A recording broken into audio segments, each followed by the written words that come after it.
అలానే విశేషరావు కులాలకు సంబంధించిన ప్రస్తావన వచ్చినప్పుడు అసలు రెడ్డి అనేది ఒక కులమే కాదు అన్నట్టుగా తులసిరెడ్డి గారు చెప్తున్నారు. అది నాకు ఆశ్చర్యం వేసింది యాక్చువల్ గా. సో అందుకే దాని మీద డిస్కషన్ చేద్దామని చెప్పి తులసిరెడ్డి గారిని ఆహ్వానించడం జరిగింది. ప్రస్తుతం తులసిరెడ్డి గారు అందుబాటులో ఉన్నారు, డిస్కషన్ చేద్దాం. ఆయన మాజీ ఎంపీ, అలాగే జెడ్పీ కడప మాజీ చైర్మన్, 20 సూత్రాల ఆర్థిక చైర్మన్ పనిచేశారు. సుదీర్ఘమైన రాజకీయ అనుభవం ఉంది. ప్రస్తుతం కాంగ్రెస్ పార్టీ ఆంధ్రప్రదేశ్ ఉపాధ్యక్షులుగా ఉన్నారు. ఇంటరాక్టర్ సార్, నమస్తే. నమస్తే. నమస్తే సార్. మీరు అన్నటువంటి వ్యాఖ్యలు ఏవైతే ఉన్నాయో నాకే ఆశ్చర్యం గురి చేసినాయి. ప్లస్ నాకు ఒక విశ్వాసం ఉంది మీ మీద. దాని వెనక సైంటిఫిక్ గా రీజన్ లేకుండా మీరు అనరు అని చెప్పి, అసలు రెడ్డి అనేది కులమే కాదని చెప్పి మీరు అంటాం అనేది నాకు ఆశ్చర్యం కలిగించింది. నిజమేనా? వాస్తవం. నాది ఎస్ఎస్ఎల్సి సర్టిఫికేట్. ఎస్ఎస్ఎల్సి 1968 లో. అప్పుడు నాది ఎస్ఎస్సి కాదు, SSLC secondary school leaving certificate, 11వ తరగతి. దీంట్లో ఇది క్లారిటీగా మరి కనిపిస్తుందో లేదో, నేషనాలిటీ కనపడుతుందో లేదో మరి. కనిపిస్తుంది సార్, కొంచెం కనిపిస్తుంది. నేషనాలిటీ ఇండియన్, రిలీజన్ హిందూ, కాపు. రిలీజియన్ హిందూ, కాపు. హిందూ పక్కన కాపు. కాబట్టి పేరులో తులసిరెడ్డి గాని క్యాస్ట్ వచ్చేసి కాపు. ఈవెన్ నేను ఉండే వీధి పేరు కూడా కాపు వీధి. ఈవెన్ నేనే కాదు, మొత్తము మరి తెలంగాణ గురించి నాకు పూర్తి తెలియదు కానీ ఆంధ్రప్రదేశ్ సంబంధించిన వరకు నీలం సంజీవరెడ్డి కాపు, కోట్ల విజయభాస్కర్ రెడ్డి కాపు, రాజశేఖర రెడ్డి కాపు. కన్వర్టెడ్ క్రిస్టియన్ కానీ అది మామూలుగా సర్టిఫికేట్ ప్రకారం వచ్చేసి రాజశేఖర రెడ్డి కాపు, జగన్మోహన్ రెడ్డి కాపు, కిరణ్ కుమార్ రెడ్డి కాపు, నెదిరిమల్లి జనార్దన్ రెడ్డి కాపు, బ్రహ్మాంతి రెడ్డికి తెలియదు కానీ బ్రహ్మాంతి రెడ్డికి నాకు తెలిసి ఆయన కూడా కాపే. ఇక రాయలసీమ, నెల్లూరు ప్రకారం ఈ ప్రాంతం అంతా రెడ్లు అని అనుకునే వాళ్ళందరూ, అంటే మిగతా క్యాస్ట్ కూడా రెడ్లు ఉన్నారు. ఈవెన్ జనరల్ గా రెడ్లు అని అనుకునే వాళ్ళందరూ కూడా వాళ్ళ సర్టిఫికెట్ లో కాపు అని ఉంటుంది. రెడ్డి అనేది నెల్లూరు బెజవాడ గోపాల్ రెడ్డి గారు ఉన్నారు. అవును, వాళ్ళు కూడా నాకు తెలిసి కాపునే. బెజవాడ గోపాల్ రెడ్డి, నెదురుమల్లి జనార్దన్ రెడ్డి. అక్కడ ఏమన్నా కోస్తా వరకు కొంచెంగా పూర్తిగా గుంటూరు ప్రాంతం, నాకు అక్కడ కూడా వచ్చేసి కాపునే.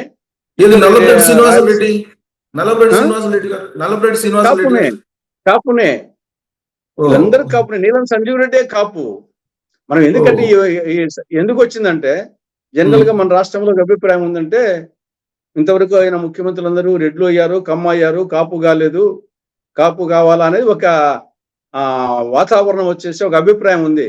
కానీ మెజారిటీ ముఖ్యమంత్రులు అందరూ కాపులే ఫ్రమ్ ద బిగినింగ్. వచ్చేసి మీరు చెప్పినట్లు నీలం సంజీవ్ రెడ్డి కానుంటి వీళ్ళందరూ కాసు బ్రహ్మానంద రెడ్డి, కోట విజయభాస్కర్ రెడ్డి, రాజశేఖర రెడ్డి, జగన్ రెడ్డి, కిరణ్ కుమార్ రెడ్డి, జనార్దన్ రెడ్డి, బోనం వెంకట్రామరెడ్డి, మరి చెన్నారెడ్డిది బోనం టంగుటూరి అంజిది తెలియదు కానీ తెలంగాణలో ఏమైనా ఉందేమో.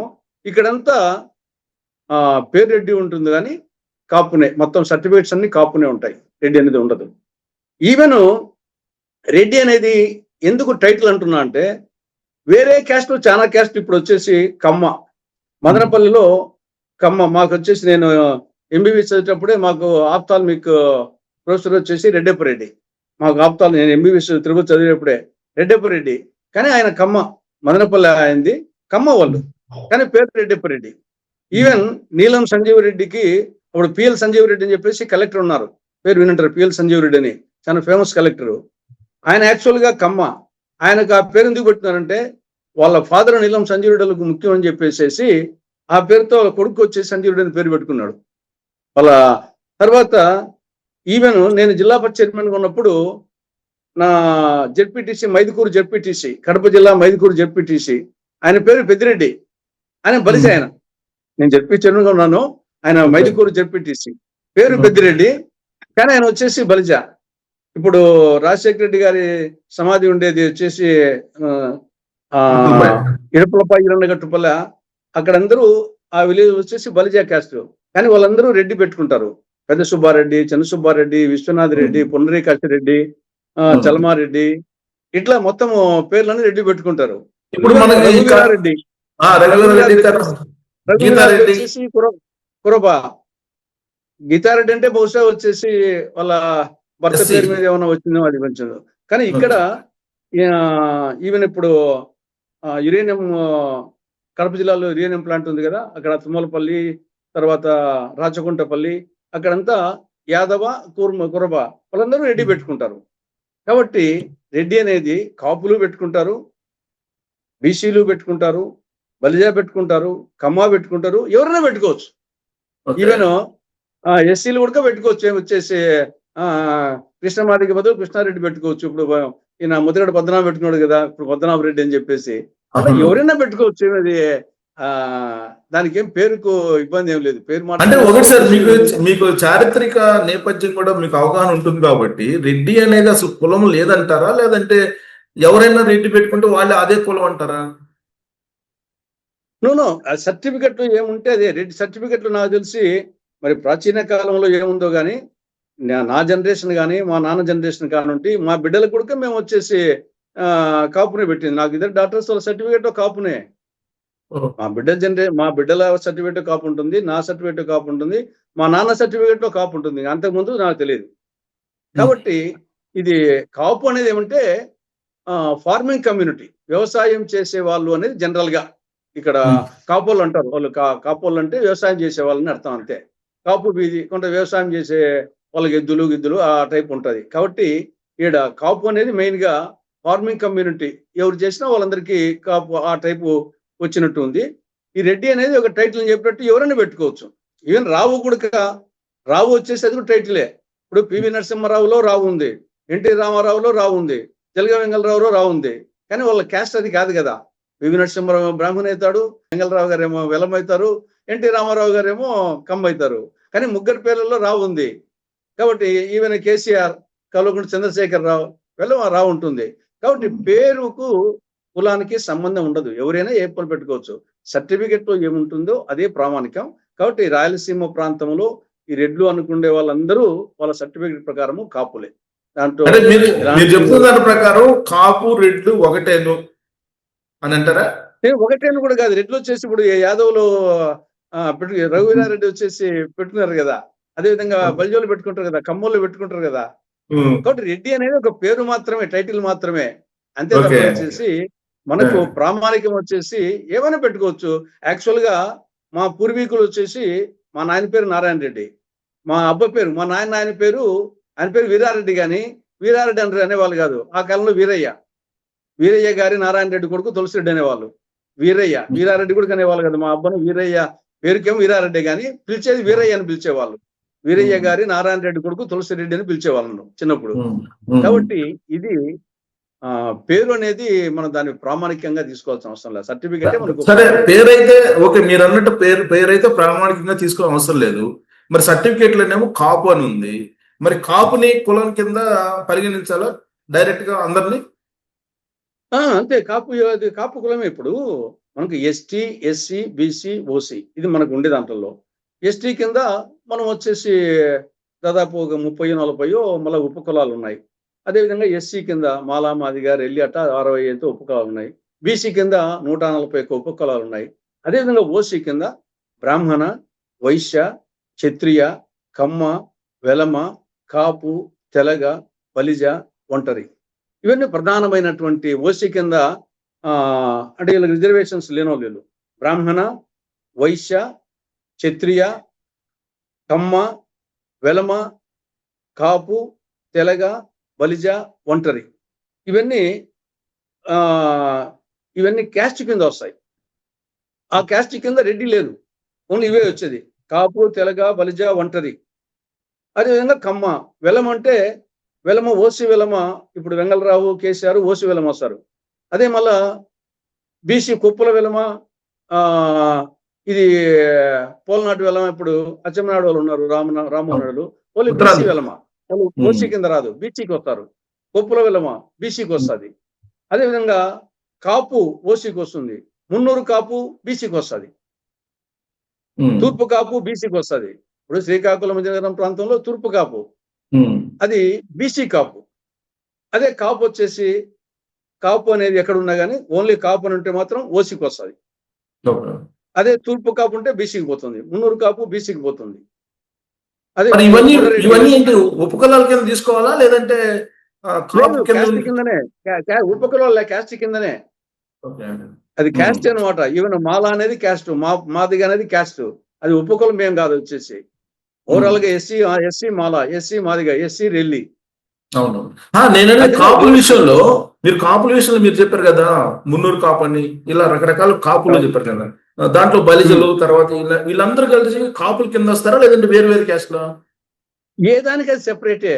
కాపు కాపే, తెలగ తెలుగే, బలిజే బలిజే, ఒంటరి ఒంటరే, కమ్మ కమ్మే, వెలమ వెలమే, బ్రాహ్మణ బ్రాహ్మణే, వైశ్య వైశ్యే, క్షత్రియ క్షత్రియే.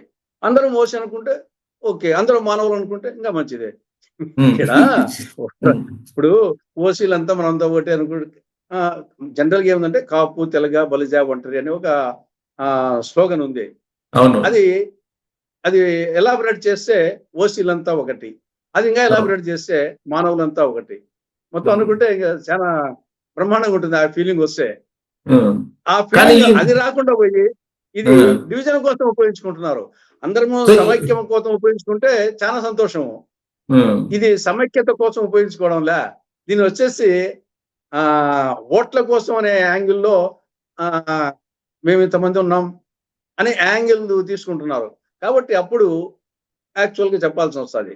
ఇప్పుడు నేను ఇంకోటి ఏంటంటే సార్, ఈ మధ్యకాలంలో ఉత్తరగడ పద్మనాభరెడ్డి గారు ఏమన్నారంటే కట్టుబట్టలతో కాపుల్ని పంపించేస్తున్నారు అని చెప్పి అంబటి రాంబాబు గారు అరెస్ట్ సందర్భంగా అన్నారు. అంటే కాపు ఇప్పుడు ఎవరు కాపు కాదు. ఇప్పుడు అంబటి రాంబాబు ముగ్గురు కూతుర్లేమో ఆయనకు, ఇద్దరు కూతుళ్ళు, ఇద్దరు అల్లుళ్ళు కమ్మ. ఆయన ఇంట్లో ఆయన కొడుకులు లేరు, నేను చదివిన బట్టి కొడుకులు లేరు, ముగ్గురు కూతుళ్ళే. ముగ్గురు కూతుళ్ళు వచ్చేసి ఇద్దరు కూతుళ్ళకు వాళ్ళ భర్తలు వచ్చేసి కమ్మ.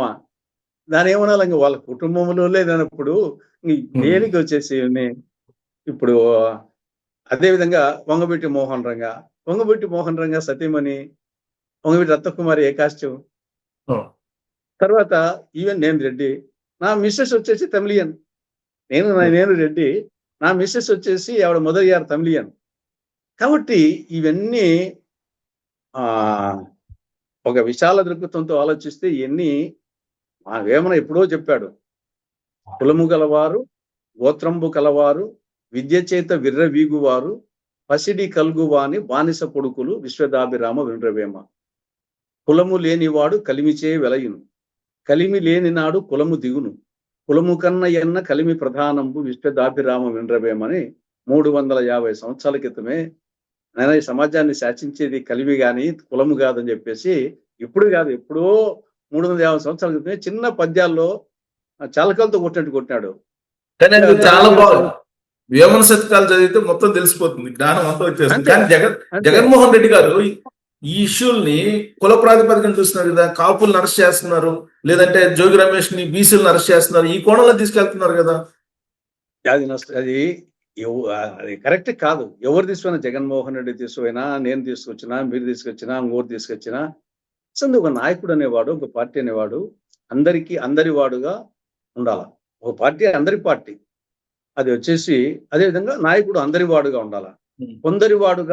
కొందరి పార్టీగా మారితే తాత్కాలికంగా ఏదోలకు మేలు కలగవచ్చునేమో కానీ అది లాంగ్ రన్ లో వచ్చేసి నష్టం జరుగుతుంది. ఒక పార్టీ నాయకుడు వచ్చేసి నేనే ఉన్నాను, ఈయన రెడ్డి పిచ్చి ఎక్కువగా ఉందంటే మిగతా వాళ్ళందరూ దూరం అవుతారు. నాకు ఎంతమంది ఉంటారు రెడ్లు? ఈవెన్ మెజారిటీ ఉండే నియోజకవర్గాల్లో కూడా 20-25% కంటే ఉండరు. మిగతా వచ్చేసి ఎస్సీలు, ఎస్టీలు, బీసీలు, అదర్ ఓసీలు 75-80% ఉంటారు, ఎక్కువ ప్రిడామినెంట్. కాబట్టి ఈయన రెడ్డి పిచ్చి రేపు వచ్చేసి టీడీపీ తరఫున రెడ్డి నిలబడతాడు, వైకాపా తరఫున రెడ్డి నిలబడతాడు. కానీ రెడ్డి పిచ్చి ఉండేవానికి మిగతా వాళ్ళు దూరం అవుతారు. నష్టం ఎవరికి? రెడ్డి పిచ్చి ఉండే వాళ్ళకి నష్టం. కాబట్టి అది ఎగ్జాంపుల్ రెడ్డి చెప్తున్నాను. ఎవరికైనా సరే పిచ్చి ముదిరితే మిగతా వాళ్ళు దూరం అవుతారు. మిగతా వాళ్ళు దూరం అయితే నష్టం. అది తాత్కాలికంగా కొంత ఉండొచ్చు. కానీ సార్, మీరు 50 సంవత్సరాల నుంచి రాజకీయాల్లో ఉన్నారు, చురుకైన రాజకీయాల్లో. ఈ మధ్య కాలంలో వస్తున్నంత కులాలకు సంబంధించిన ప్రస్తావన గతంలో ఎప్పుడైనా వచ్చిందా? ఇటీవల మరి ఎక్కువ అయిపోయింది. వచ్చేసి మనకు ఇక్కడ ఈవెన్ తెలంగాణతో పోలిస్తే మన రాష్ట్రంలోనే ఈ పిచ్చి మరీ ముదిరింది అనిపిస్తుంది. ఎక్కువ సామాన్యుల కంటే ఎడ్యుకేటర్లో ఈ పిచ్చి ఎక్కువ ఉంది. రాజకీయ నాయకుల్లో ఎడ్యుకేటర్లో సామాన్యుల్లో వచ్చేసి ఏ నాయకుని వాళ్ళ పక్కన వాళ్ళు చూసినా కానీ అదర్ క్యాస్ట్ ఉంటారు. ఒక నాయకుని పిఏ కానీ పిఎస్ కానీ వాళ్ళ అటెండర్ కానీ డ్రైవర్లు కానీ చూస్తే వాళ్ళందరూ రకరకాల కులస్తులు ఉంటారు. సపోజ్ నేను ఒక కాపు నాయకుడు, నేనే ఉన్నాను. నా డ్రైవర్ వచ్చేసి వినయ్ బలిజ క్యాస్టు, నా పిఏ వచ్చేసి ఉత్తన్న బీసీ క్యాస్టు. నేనే కాదు, ఆ విధంగా వచ్చేసి చాలా మంది నాయకులు, ఈవెన్ ముఖ్యమంత్రులు కానీ మంత్రులు కానీ ఎమ్మెల్యేలు కానీ వాళ్ళ సరౌండింగ్ తీస్తే రకరకాల క్యాస్టులు, రకరకాల ఈవెన్ రిలీజియన్స్ కూడా మొహమ్మదీలు ఉంటారు, క్రిస్టియన్స్ ఉంటారు, హిందువుల ఎమ్మెల్యేలకు హిందువుల నాయకుల పక్కన అవన్నీ మన దినచర్య అంతా స్టార్టింగ్ మన అందరితో కలిసి ఉంటుంది. కానీ అది ఎందుకో వచ్చేసి ఆ పిచ్చి తెలియకుండా ఎడ్యుకేటర్లు ఇటీవల ఎక్కువైపోయి, రాజకీయ నాయకులు ఎక్కువైపోయి దీన్ని ఓట్ల యాంగిల్లో చూస్తున్నారు. అంటే ఆ ఓట్లైనా సాలిడ్గా పడతాయి కదా అని. ఆ ఓట్లు సాలిడ్గా పడతాయి అనే నేపథ్యంలో అది తాత్కాలికంగా బెనిఫిట్ ఉండొచ్చు, కానీ తర్వాత వచ్చేసి అది లాంగ్ రన్ లో వచ్చేసి నష్టం కలిగిస్తుంది అనేది చాలా మంది అర్థం చేసుకోకుండా ఆ షార్ట్ రన్ బెనిఫిట్ కోసం వచ్చేసి ప్రాకులాడుతూ సమాజంలో ఇది ఎట్లుంటుందంటే, ఇప్పుడు ఈవెన్ రెడ్డి క్యాస్ట్ కాకుండా కానీ ఇద్దరు రెడ్లే కంటెస్ట్ చేస్తారనుకున్నాం. ఇద్దరు రెడ్లు కంటెస్ట్ చేసినప్పుడు ఫర్ ఎగ్జాంపుల్ మైదుకూరు కాన్స్టిట్యూన్స్ ఉంది కడప జిల్లాలో. మైదుకూరు కాన్స్టిట్యూన్స్ లో రెడ్డి నాన్ రెడ్డి కంటెస్ట్ చేసినప్పుడు రెడ్డి ఫీలింగ్ తెప్పిస్తారు. కొంత ఆ పక్క వచ్చేసి నాన్ రెడ్డిస్ అందరూ బలిజ యాదవ వాళ్ళందరూ ఏకమవుతారు. ఇద్దరు రెడ్లే కంటెస్ట్ చేశారనుకోండి, అప్పుడు పోకనాటి పెడకంటి ఫీలింగ్ తెప్పిస్తారు. పోకనాటి రెడ్డి పెడకంటి రెడ్డి, ఎందుకంటే ఆ నియోజకవర్గంలో పోకనాటి రెడ్డి ఎక్కువ, పెడకంటి రెడ్డి తక్కువ ఉంటారు కాబట్టి ఆ ఫీలింగ్ తీపిస్తారు.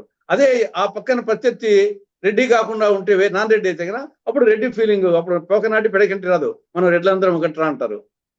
అది ఆ విధంగా వచ్చేసి రాజకీయ నాయకుడు ఓట్ల కోసం వచ్చేసి తాత్కాలిక బెనిఫిట్ కోసము ఇది ఉపయోగించుకుంటాడు. అయినప్పటికీ ఫర్ ఎగ్జాంపుల్ బద్వేల్ నియోజకవర్గం ఉంది, బద్వేల్ వీరారెడ్డి మీకు కూడా తెలుసు, పవర్ఫుల్ లీడరు, ఆయన మినిస్టర్ గా ఉన్నాడు, పవర్ఫుల్ లీడరు. ఆడ రెడ్డి నియోజకవర్గం, రెడ్డి ఎక్కువ ఉంటారు బద్వేల్ నియోజకవర్గంలో. తర్వాత ఆయన పవర్ఫుల్ లీడరు అయినా కానీ ఒక బ్రాహ్మణు 2 మాటలు ఓడించాడు. ఆయన బ్రాహ్మణ్ వచ్చేసి ఆయన 2 మాటలు ఓడించాడు. ఎందుకు ఓడించాడంటే ఈ రెడ్డి ఫీలింగ్ ఎక్కువైతేకల్లా నాన్ రెడ్డిస్ అందరూ బలిజ బీసీలు మిగతా అందరూ వచ్చేసి బ్రాహ్మణ్ వచ్చేసి ఆడ 0.01% కూడా లేరు, 0.01% కూడా లేరు. అటువంటిది 20 to 30% రెడ్డిస్ ఉండే నియోజకవర్గంలో పవర్ఫుల్ లీడర్ను ఒక బ్రాహ్మణ్ ఓడించారంటే శివరామకృష్ణయ్య అని. కారణం వచ్చేసి ఈ ఫీలింగ్ ఎక్కువైతేకల్లా మిగతా లేకమవుతారు. కాబట్టి ఎవరికైనా నష్టం వచ్చేసి సమాజానికి మంచిది కాదు, పార్టీకి మంచిది కాదు, లీడర్కు మంచిది కాదు. ఇప్పుడు మనం పుట్టినప్పటి నుంచి పుట్టేటప్పుడు చేసే కార్యక్రమాల దగ్గర నుంచి శుభకార్యాల దగ్గర నుంచి చావు కార్యక్రమాల వరకు అన్ని క్యాస్ట్లు ఉంటే చేస్తుంటారు. అంతే, ఎవరి క్యాస్ట్ కి సంబంధించి ఆ క్యాస్ట్ ఇవాళ కూడా దహనం చేసేటప్పుడు ఎవరు చేస్తారు, తర్వాత గంట కొట్టేటప్పుడు శంకు ఊదేటప్పుడు రకరకాల క్యాస్ట్ తోటి చేస్తుంటారు కదా. అంతే కదా. అందరు కానీ ఈ రాజకీయ నాయకులు సార్ ఇప్పుడు కేవలం రాజకీయాల కోసమే కులాలు చిచ్చు రేపుతున్నారా? అంతే, 100% వచ్చేసి రాజకీయం కోసమే తప్ప. మనకు దానవీర సూర్యకర్ణలో అది ఒక్కటి చాలు. దానవీర సూర్యకర్ణలో ఎన్టీ రామారావు డైలాగ్స్ మొత్తం కురువంశం చరిత్ర తీసుకుంటే దేవనర్తకి ఊర్వశి కుమారుడు వశిష్ఠుడు. తండ్రి ఎవరో తెలియదు, వశిష్ఠుని తండ్రి తెలియదు, తల్లి మాత్రమే తెలుసు దేవనర్తకి ఊర్వశి, తండ్రి తెలియదు. కానీ అటువంటి వశిష్ఠుడు మహర్షి. వశిష్ఠుని భార్య అరుంధతి మామూలు క్యాస్ట్ పరంగా చూస్తే ఎస్సీ, కానీ వశిష్ఠుడు అరుంధతి వచ్చేసి పతివ్రత. ఇప్పుడు పెళ్లిళ్ళలో వచ్చేసి అరుంధతి నక్షత్రాన్ని చూపిస్తుంటారు బ్రాహ్మణులు. కానీ వశిష్ఠునికి అరుంధతికి వశిష్ఠుని కులమేది, వాళ్ళ నాయన కులమే తెలియదు కాబట్టి, వాళ్ళ నాయన పేరు తెలియదు కాబట్టి ఆయన కులం తెలియదు. వశిష్ఠునికి అరుంధతికి పుట్టినవాడు శక్తికి చండాలాంగికి పుట్టినవాడు పరాశర మహర్షి. పరాశరుడుకు మత్స్యగంధికి పుట్టినవాడు వ్యాస మహర్షి. వ్యాసునికి అంబాలికకు పుట్టినవాడు పాండురాజుకు కుంతికి పుట్టినవాడు అర్జునుడు. అర్జునుడికి సుభద్రకు పుట్టినవాడు అభిమన్యుడు. అభిమన్యుడికి ఉత్తరకు పుట్టినవాడు పరీక్షిత్ మహారాజు. ఈ క్యాస్ట్ ఏ క్యాస్ట్ అని చెప్పాలి ఇప్పుడు? పాండవులది ఏ కులం అని చెప్పాలా, అర్జునుది ఏ కులం అని చెప్పాలా, వశిష్ఠుడి ఏ కులం అని చెప్పాలా? తండ్రే తెలియదు పితృస్వామ్య సమాజంలో. కాబట్టి ఇవన్నీ అనుకుంటే ఈవెన్ నేనే ఉన్నాను, మా నాయన పేరు తెలుసు, మా నాయన పేరు తెలుసు. అంతకుముందు వచ్చేసి హనుమంత్ రెడ్డి అని నాకు తెలుసు. 3 తరాల వాళ్ళకి తెలుసు. మా నాన్న పేరు నారాయణ రెడ్డి, మా అబ్బాయి పేరు వీరారెడ్డి, వాళ్ళ నాయన పేరు హనుమంత్ రెడ్డి. అంతకుముందు నాకే తెలియదు. కొందరికి 3వ తరం కూడా తెలియదు. 2 తరాలు వాళ్ళ నాయన పేరు అబ్బాయి పేరు తప్ప 3వ తరం పేరు కూడా తెలియదు. అంటే మీ యొక్క వంశవృక్షమే నీకు తెలియనప్పుడు, నీ యొక్క వంశవృక్షమే తెలియనప్పుడు నీకు కులవృక్షం ఏం తెలుసు? నీకుగా నీ వంశవృక్షమే తెలియదు. నీ వంశవృక్షం తెలియనప్పుడు మీ ముత్తబ్బ ఏ కులమో తెలియనప్పుడు నాది వచ్చేసి ఏదో పర్ఫెక్ట్ నా కులం అని చెప్పేసి చెప్పుకునే దాంట్లో అర్థమేముంది? కాబట్టి ఈ సమాజం వచ్చేసి మనం ఇంత ఆధునిక యుగంలో అజ్ఞానం వైపు వెళ్తున్నాం అనే దానికి మీరు చెప్పిన నిదర్శనాలు ఇవన్నీ కూడా. అందరికీ బోధించి ప్రవచనాలు చెప్పేటువంటి చిన్నజీయ స్వామి లాంటి వాళ్ళు కూడా ఈ మధ్య మళ్ళీ కొత్త డైలాగులు తీసుకొచ్చాడు ఆయన. శివలింగం ఉంటే శ్మశానం ఉన్నట్టే, మీ ఇంట్లో శివలింగం ఉంటే శ్మశానం ఉన్నట్టే అంటాడు ఆయన. ఈ గొడవ ఏంటో అర్థం కావట్లేదు. మళ్ళా ఇప్పుడు కొత్తగా లేపాడు ఆయన. ఓవరాల్ గా వెరితలు వేస్తా ఉంది విజ్ఞానం వచ్చేసి, వెరితలు వేసి ఓవరాల్ గా. మొన్న నేను సునీత విలియమ్స్ అనుకుంటా అంతరిక్షం నుండి ఆవిడ ఈ యొక్క భూగ్రహాన్ని చూసినప్పుడు అసలు దేశాల సరిహద్దులు ఏంటి నాకు అర్థమే కావడం లేదు. నేను అంతరిక్షం నుండి చూసినప్పుడు భూమి నవగ్రహాల్లో సూర్యుడు సౌర కుటుంబంలో ఒక భూమి, ఒక గ్రహం సూర్యుని చుట్టూ పరిభ్రమించేది. దీంట్లో మళ్ళా ఖండాలేంటో, దేశాలేంటో, దేశాల కోసం సరిహద్దుల కోసం యుద్ధాలేంటో నాకు పైనుండి చూస్తే చాలా బాధేసిందని చెప్పేసి చెప్పింది ఆవిడ. నిజం అది యాక్చువల్గా అనుకుంటే. పైకి పోయి చూస్తే ఒక చిన్నది యొక్క సౌర కుటుంబంలో సూర్యుడు, సూర్యుడు చుట్టూ నవగ్రహాలు బుధుడు, శుక్రుడు, భూమి, కుజుడు, అంగారకుడు, బృహస్పతి, యురేనస్, నెప్ట్యూను, ప్లూటో. దీనికి సూర్యునికి భూమికి మధ్య దూరమే 15 కోట్ల కిలోమీటర్లు. ఇంకా లాస్ట్ ఉండే ప్లూటోకు సూర్యునికి మధ్య దూరం వచ్చేసి 450 కోట్ల కిలోమీటర్లు. ఇటువంటి ఒక సౌర కుటుంబం ఈ అనంత విశ్వంలో కొన్ని వేల కోట్లు ఉన్నాయంట. ఈ అనంత విశ్వంలో ఈ సౌర కుటుంబాలు లాంటివి కొన్ని వేల కోట్లు ఉన్నాయంట. ఇది అనంత విశ్వం, భగవద్గీతలో కృష్ణ భగవానుడు చెప్పినట్లు. కాబట్టి ఈ యొక్క అనంత విశ్వంలో సౌర కుటుంబం చిన్నదనుకుంటే, సౌర కుటుంబంలో భూగోళము మరీ చిన్నదనుకుంటే, ఆ భూగోళంలో ఒక ఖండం ఏంటి, ఒక దేశం ఏంటి, ఒక రాష్ట్రం ఏంటి, ఒక జిల్లా, నా భూమి, నా యొక్క పొలము. భగవద్గీతలో ఏం చెప్తాడు? ఈ రోజు నువ్వు అనుకున్నది, నువ్వు ఉన్న ఇల్లు కానీ నీ భూమి కానీ గతంలో ఎంతో మంది నాదనుకునే వాళ్ళే, రేపు తర్వాత ఎంతో మంది నాదనుకునే వాళ్ళే అని ఇవన్నీ అనుకుంటే మానవుడు వచ్చేసి తెలివి మీరే కొద్దీ అజ్ఞానం ఎక్కువైపోతుంది అనిపిస్తా ఉంది. కానీ చిన్న జియర్ లాంటి వాళ్ళు ఇప్పుడు సరే మిగతా వాళ్ళు ఎవరన్నా అన్నా కానీ ఓకే, జియర్ లాంటి వాళ్ళు ఆయన ఆదిశంకరాచార్యుడు వైష్ణవుడు అంటాడు, శివలింగం ఉంటే శ్మశానం అంటాడు. ఏంటి ఇది? ఆదిశంకరాచార్యుని వైష్ణవుడు మళ్ళా వైష్ణవ శైవం తీసుకొస్తున్నారా? ఇప్పుడు అన్ని మతాల్లో మనం చూస్తే ఈ యొక్క శైవులు వైష్ణవులకు 300 సంవత్సరాల పాటు భీకర యుద్ధం జరిగింది. ఇప్పుడు పల్నాటి యుద్ధం వచ్చేసి కేవలము నాయకురాలు నాగమ్మ బ్రహ్మనాయుడుకు జరిగింది. కేవలం వచ్చేసి రాజ్యం కోసం కాదు, శైవులు వైష్ణవులు. ఈవిడేమో శైవ మతం పల్నాటి నాగమ్మ, బ్రహ్మనాయుడేమో వైశ్యుడు. దానికి 300 సంవత్సరాల పాటు వాళ్ళిద్దరికీ కాదు ఆ యుద్ధం జరిగింది. పోనీ మిగతా మతాలు లేదా? ఇప్పుడు మనం చూస్తున్నాము మహమ్మదీయులు, ముస్లిమ్స్ లో షియాలు సున్నీలు కొట్టుకుంటా ఉన్నారు. వచ్చేసి షియాలు సున్నీలకు ఉన్నంత వైరుధ్యం వచ్చేసి మిగతా దేంట్లో అంతకన్నా ఎక్కువగా అన్నిటికంటే. తర్వాత క్రైస్తవుల్లో ప్రొటెస్టెంట్లు, క్యాథలిక్కులు, తర్వాత బౌద్ధ మతంలో హీనయానము, మహాయానము, జైన మతంలో దిగంబర్లు, శ్వేతంబర్లు. కాబట్టి ఇదంతా మరి ఈ యొక్క మతాలు లేని సమాజం లేదా? కొన్ని ఈ అన్ని మతాల్లోకెల్లా కొంత హిందూ మతము చాలా ప్రాచీనమైనది అనుకుంటాం. ప్రాచీనమైన హిందూ మతం కూడా వేదకాలం నుండి అనుకుంటే, అంతకుముందు వచ్చేసి ఈ సృష్టి వేదకాలం నుండి పుట్టిందా? ఈ ప్రకృతి ఏమైనా సృష్టి? అంతకుముందు సమాజం ఆదిమ మానవుని కానుంటి అనేక పరిణామక్రమంలో మతమే లేని సంవత్సరాలు, యుగాలు ఎన్నో ఉన్నాయి. కాబట్టి మనకు 5000 సంవత్సరాలు ఉంటే మత ప్రసక్తి నుంచి తెచ్చుకుంటున్నాం. హిందూ మతమునో, బౌద్ధ మతము, జైన మతము, తర్వాత క్రైస్తవ మతము, ఇస్లాం మతము, సిక్కు మతము, ఇవన్నీ అంతకుముందు 5,000 సంవత్సరాలకు ముందు ఈ మతాలు లేవా? ఈ మతాలు ఉన్నాయా? ఈ మతాలు లేనప్పుడు సమాజం లేదా? మనం ఆ నుండి వచ్చిన వాళ్ళమే కదా.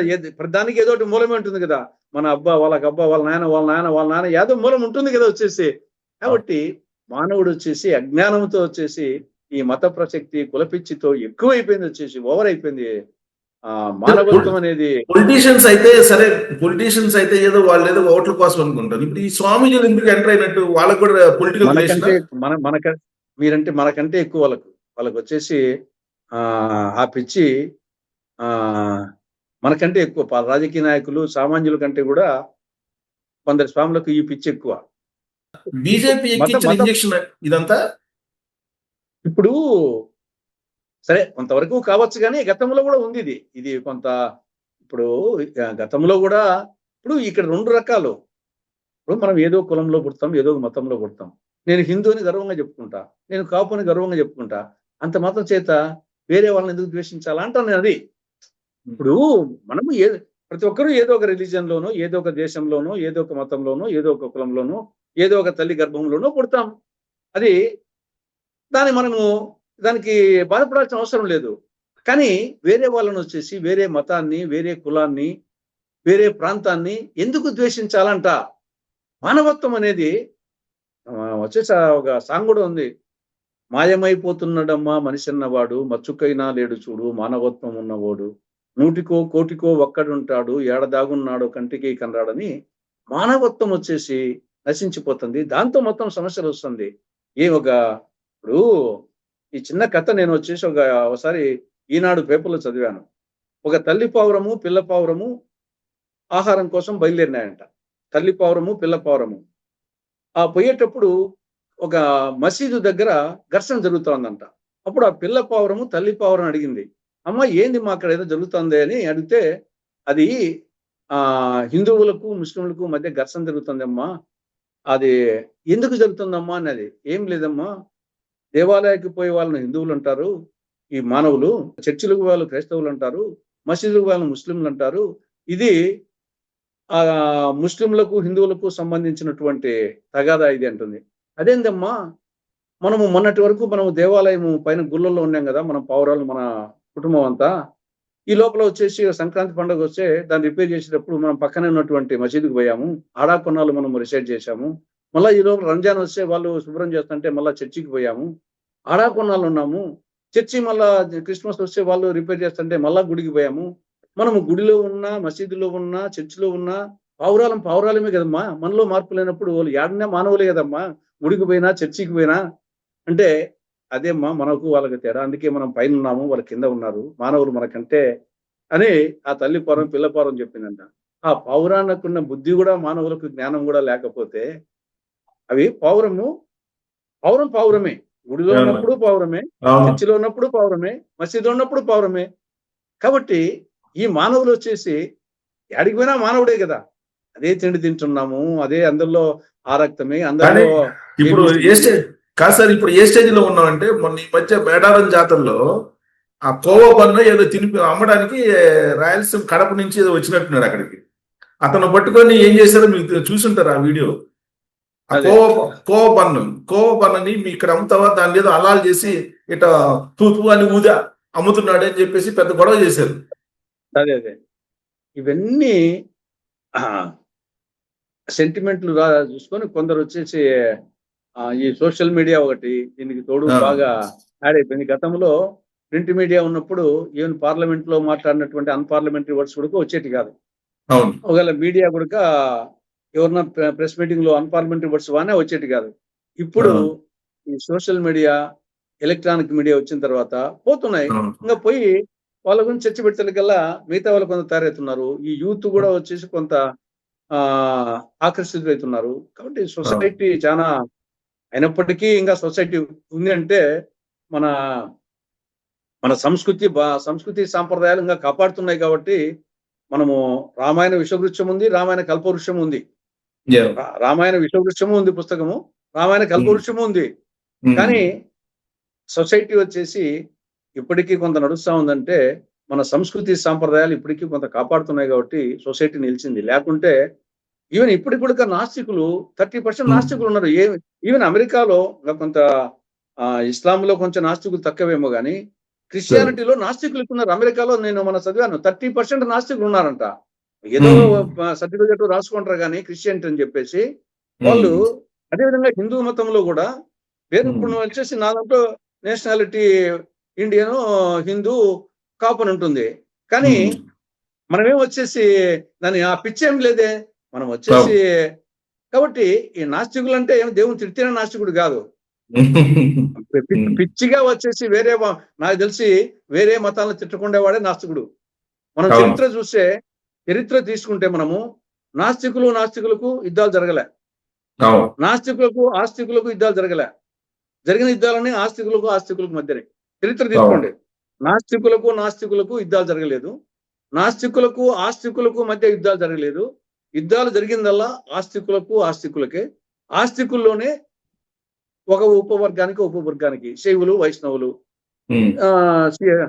హిందువులకు, ముస్లింల్లోనే షియాలకు, సున్నీలకు, ఇట్లా జరిగిందంతా ఆస్తికునికి జరగలే. ఎక్కడ ఊరిగా వాదించుకోవచ్చు, ఆ వాదంతో సరిపోతుంది, అంతేగాని యుద్ధాలు జరగలే. యుద్ధాలు జరిగిందంతా ఆస్తికులే. కాబట్టి ఇప్పుడు మనము ఒక గ్లాస్ లో వాటర్ ఉంది. వాటర్ ఏమంటాము? ఇంగ్లీష్ లో వాటర్ అంటాం, తెలుగులో నీరు అంటాం, తమిళ్లో తన్నీరు అంటాం, హిందీలో పానీ అంటాం.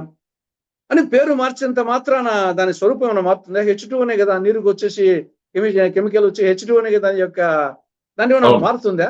దాన్ని నీరు అన్నా, తన్నీరు అన్నా, పానీ అన్నా, వాటర్ అన్నా కానీ ఇంత సింపుల్ దాన్ని మానవుడు అర్థం చేసుకోలేకపోయి, ఇప్పుడు నేనే ఉన్నాను, నా భార్య ఏమంటుంది? అండి అంటుంది. నా కూతురు ఏమంటుంది? నాన్న అంటారు. ఇంకోరు వచ్చేసి నా శిష్యుడు సార్ అంటాడు. నేను ఇంకొక అతను నా గురువు వచ్చేసి అబ్బి అంటాడు. అయినా నాలో ఏమైనా మార్పు వస్తుందా? దానికోసం కొట్టుకోవాలనా? మా కూతురు వచ్చేసి నేను నాయన అంటే, మా భార్య వచ్చేసి నా అండి అన్నావని, నేను ఆ నాయన అంటే నువ్వు అండి అన్నావి అని కొట్టాడుకోవాలా? నా కూతురు నా భార్య ఏమన్నా? ఇంత సింపుల్ దానికి వచ్చేసి అల్లా అంటేనేమి, రామ్ అంటేనేమి, రహీం అంటేనేమి, ఇంత ఇవన్నీ మీరు చెప్పిన పచ్చి వాస్తవాలు. నాగరిక ప్రపంచంలో ఉన్నాం మనం, చాలా వేగంగా సాంకేతికంగా ఎదుగుతున్నాము. మరి ఇది యథా రాజా తథా ప్రజ అంటానికి నిదర్శనం ఈ దుష్పరిణామాలన్నీ కూడా ఇవి నిరంతరం మానవుడు స్వార్థజీవి. మానవుడు పుట్టుకతోనే మానవుడు వచ్చేసి స్వార్థజీవి. నువ్వు అమెరికాకు పోతే నేను ఇండియన్ అంటాం, ఢిల్లీకి పోతే నేను ఆంధ్ర అంటాం, విజయవాడకి పోతే నేను కడప అంటాం, కడపకు వస్తే నేను పులిందుని అంటాను, పులిందులకు పోతే నేను ఏంపల్లుని అంటాను, ఏంపల్లకు పోతే కాపు వీధి నాది అంటాను.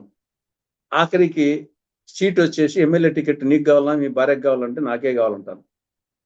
ఇంకా నాకు కానప్పుడు వీలైతే మా భార్యకి, నాకు వీలైతే నాకే ఇవ్వండి అంటాం. అంటే మానవుడు స్వార్థజీవి అట్లా. కాబట్టి ఇది నిరంతరము ఉంటుంది. కానీ అట్ ది సేమ్ టైం దీనికి మళ్ళా కౌంటర్స్ కూడా ఉంటాయి. వచ్చేసి దాని సమాజంలో వచ్చేసి ఈ యొక్క చట్టాలు కానీ, మతాలు కానీ, కులాలు కానీ ఇవన్నీ యాక్చువల్గా సంఘ సంస్కృతి ఎందుకు పెట్టారంటే సమాజం వచ్చేసి కట్టుబాట్లు ఉండేదాని కోసం. జంతువులకు మానవునికి డిఫరెన్స్ ఏముంది? జంతువులకు వచ్చేసి ఒక వయసు వచ్చినాక కోడె దూడకు తెలియదో ఇంకోటి తెలియదు. కానీ మానవునికి ఆ ఇంగిత జ్ఞానం, త్రికాల జ్ఞానం ఇచ్చిన మానవునికి వచ్చేసి ఆ కట్టుబాట్లు, ఈ యొక్క రాజ్యాంగం కానీ, కట్టుబాట్లు కానీ ఇవన్నీ మానవుని వచ్చేసి ఒక మంచి పద్ధతిలో ఏదైనా మానవుడు సంఘజీవి సమాజంలో నివసించాల. సంఘజీవిగా ఉన్నప్పుడు కొన్ని కట్టుబాట్లు, అది రాజ్యాంగం పరంగా వచ్చిన కట్టుబాట్ల, చట్టపరంగా వచ్చిన కట్టుబాట్ల, సాంప్రదాయబద్ధంగా వచ్చిన కట్టుబాట్ల, కులపరంగా వచ్చినట్ట, మతపరంగా వచ్చినట్ట, ఇవన్నీ ఫైనల్ గా మంచి కోసం సమాజంలో ఉండే మనిషిని సంఘ జీవనం వచ్చేసి సామరస్యంగా జరిగే దానికోసం పెట్టినటువంటి దీన్ని రాను వెరితెరలు వేసి కొందరు దాని స్వార్థానికి ఉపయోగించుకొని, నేను ఏ సంఘ సంస్థ కూడా మంచి కోసమే ఆలోచించి చేస్తాడు. ఆనాటి సమాజాన్ని దృష్టిలో పెట్టుకుని ఇప్పుడు వేమన పద్యాలు కానీ, సుమతి పద్యాలు కానీ, ఈవెన్ రాజా రామ్మోహన్ రాయలు, కందుకూరి వీరేశలింగము, వీరబ్రహ్మేంద్ర స్వామి, ఇవన్నీ సంఘ సంస్కర్తలు వచ్చేసి వాళ్ళ సమాజాన్ని దృష్టిలో పెట్టుకొని చేసిన దాన్ని కొందరు ఇప్పుడు ఆఖరికి సంఘ సంస్కృతను వేమన అంటే రెడ్డి అంటారు, అంబేద్కర్ అంటే ఎస్సీ అంటారు, శ్రీకృష్ణదేవరాయలు అంటే బలిజ అంటారు, కొండవీటి అంటే రెడ్లు అంటారు.